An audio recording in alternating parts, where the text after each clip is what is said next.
I love this particular report because I love just some of the news that you can get, some of the themes and trends to watch here. Take us through what exactly were the key developments between your last survey and what we're seeing today.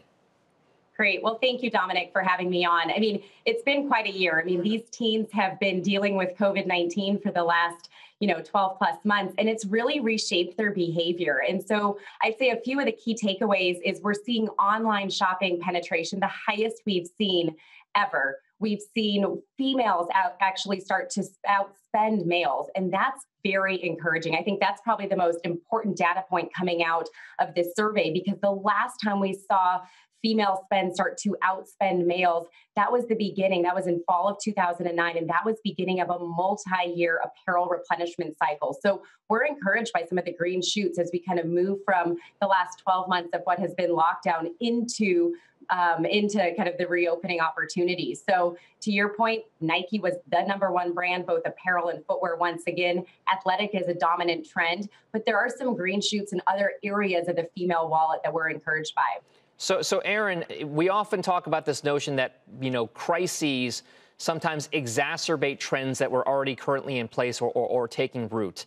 If you take a look at the pandemic, based upon your survey, are we seeing that kind of thing continue as well? Are we seeing certain brands kind of lead the pack or maybe even kind of get ahead of the pack because of some of the trends that we've already seen in place? Where is the positivity coming from?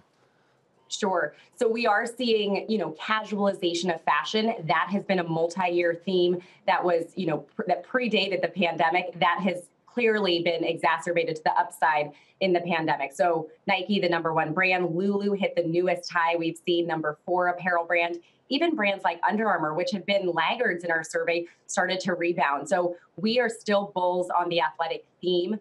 The other area, as you think about casualization, and I think this is important to watch, is the trend around denim. We asked a number of questions around what are the top trends in school today, and denim popped up on that top 10 list higher than it's been in several years now, and as well as some of the themes kind of reminiscent of the 1990s. So we are starting to see a little bit of a throwback as well in the survey. All right, so we know jean trends change, year to year and whatnot. I wonder if you talk about that denim theme, is there something that then you are recommending to clients with regard to how to capitalize on that? Is it certain like American Eagle Outfitters? Is it Levi Strauss, just plain and simple? Where are places that people go for that upside in denim? Sure. So we don't cover Levi's or American Eagle. Eagle was the #2 brand, though, so I must mention that in the survey when you think about apparel. The way we would play that is in Contour Brands. They're the owner of both Wrangler and Lee. It's a great way to play denim. We think that's very important. And then there's a number of other specialty retailers, again, slightly outside of our coverage, but Pacific Sunwear, curated specialty retailer that was also kind of rising in the survey. So I think there's a few ways to play the denim cycle, in our coverage and even slightly outside. Given the survey results, Aaron, are there certain places that you would then be very much more favorable in terms of your coverage and your recommendations? What parts of the market are the strongest in your mind? What are your best ideas? Yeah. So best ideas starting at the top, it's still Nike and Lulu. You want to own those names today. I'd add Under Armour in there as well. I think it's still fairly contrarian. And then on the female-centric side, because again, the spending among females was the highest we have seen, particularly for clothing, since 2013.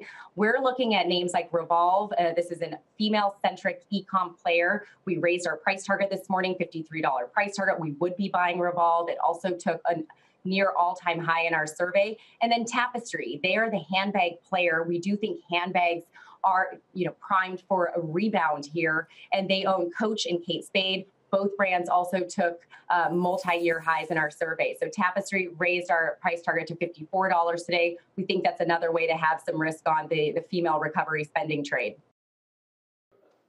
Shepard Smith here. Thanks for watching CNBC on YouTube.